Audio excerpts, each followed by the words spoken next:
دیا۔ اب مجھے بتاؤ بھٹکے ہوئے کو ہدایت کہاں سے ملی؟ مجلس سے۔ مجلس کس کی؟ حسین کی۔ حسین کون ہے؟ حسین چراغ ہدایت ہے۔ اب مجھے کہنے دیتے ہو یہ شیعہ جو ہے نا، شیعہ یہ مجلس کسی کی ضد کے لیے یا کسی کو تنگ کرنے کے لیے یا کسی کی چڑ کے لیے نہیں کرواتے، بلکہ مجلس حسین کا مدرسہ ہے جو ہر ہور کے لیے کھلا ہے۔ میں چھوڑ جاؤں؟ نہیں سننا چاہتے؟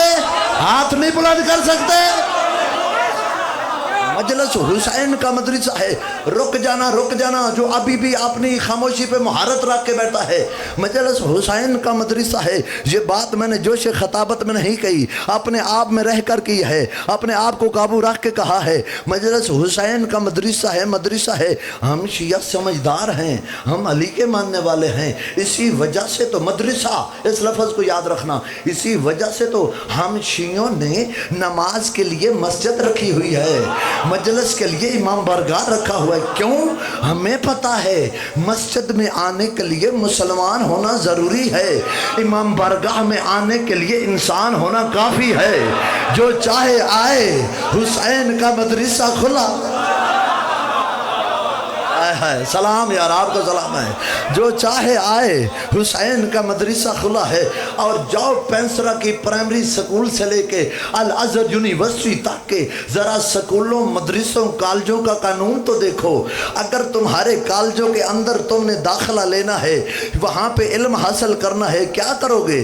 پہلے سفارش، پھر داخلہ فیس، پھر ماہانہ فیس، پھر میرے بچے نے وہیں پہ رہنا ہے، وہاں میس کا خرچہ ہے، پھر ہاسٹل کا خرچہ ہے۔ وہ گورے کا قانون ہے، وہاں گورے کا قانون چلے گا، وہاں پہ اخراجات ہوں گے۔ حسین کی مجلس حسین کا مدرسہ ہے۔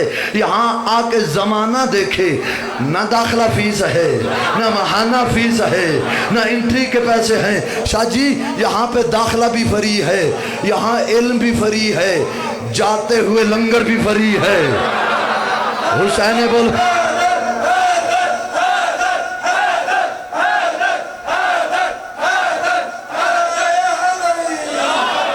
جاؤ دنیا کے سکولوں کا قانون دیکھ لو۔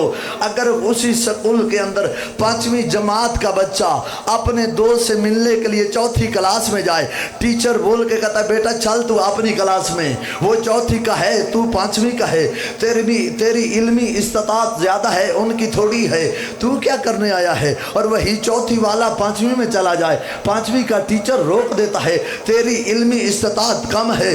وہ گورے کا قانون ہے، وہ گورے کی یونیورسٹی ہے، وہاں علم کا لحاظ، وہاں عمر کا لحاظ۔ زمانہ آ کے حسین کے مدرسے میں دیکھے 80 سال کا بوڑھا 5 سال کے بچے کا ہم جماعتی بنا بیٹھا۔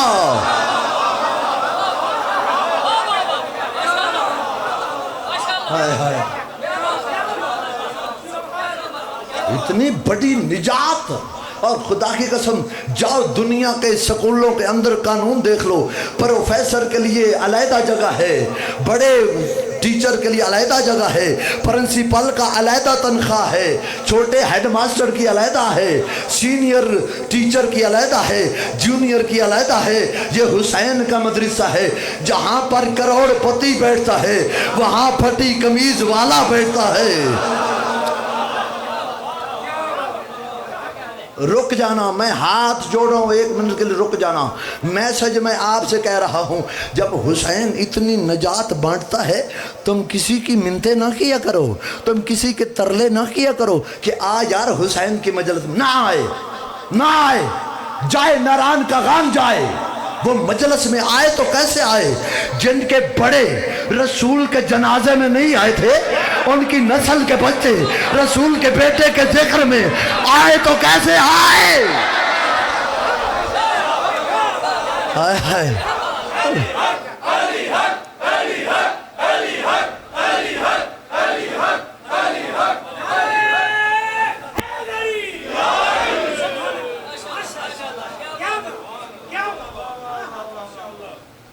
اللہ اکبر۔ کہا جاتا ہے آؤ، نہیں آئیں گے، یہاں آتے ہیں وہی جن کو سرکار بلاتے ہیں، نہیں آئیں گے۔ اللہ اکبر، نہیں آئیں۔ کیوں؟ اصل میں ان کو مولویوں نے بتایا ہے نہ جانا، نہ جانا۔ ان کو بی بی زینب نے بد دعا دی تھی، یہ شیعہ ہیں، یہ روتے رہیں گے، یہ پیٹتے رہیں گے۔ ان کو بی بی زینب نے بد دعا دی تھی، یہ پیٹتے رہیں گے۔ جملہ نہیں کہوں گا، جان دے رہا ہوں آپ کو جان۔ ان کو تو ماتم سزا ہے، مولوی عجیب سزا نہیں ملتی ہمیں ہے، تکلیف تجھے ہوتی ہے۔ جو بندہ زندہ بیٹھا ہے میری سے بات ہے۔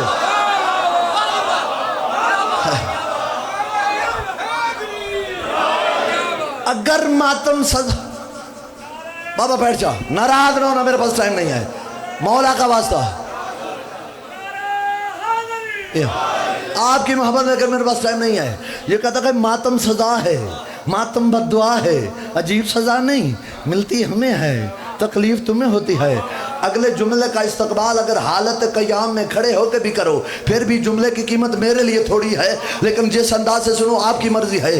اگر سزا ہے، اگر ماتم بد دعا ہے، اگر بی بی زینب کی بد دعا ہے، تو ہمارے مجلسوں کے، ہمارے جلوسوں کے روٹ لمبے کرنے کی اجازت دو تاکہ سزا زیادہ ملے۔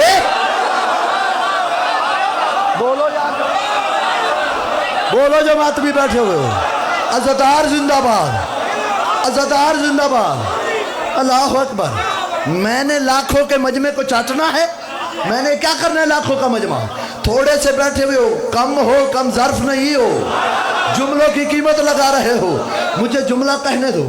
اصل میں جیسے جیسے محرم آتا ہے نا، جیسے جیسے محرم، چینلوں پہ لوگ بولنا شروع کر دیتے ہیں، لوگ ادارے حرکت میں آ جاتے ہیں، مولوی چیخنا شروع کر دیتے ہیں، تو مجھے ایک جملہ کہنے دو۔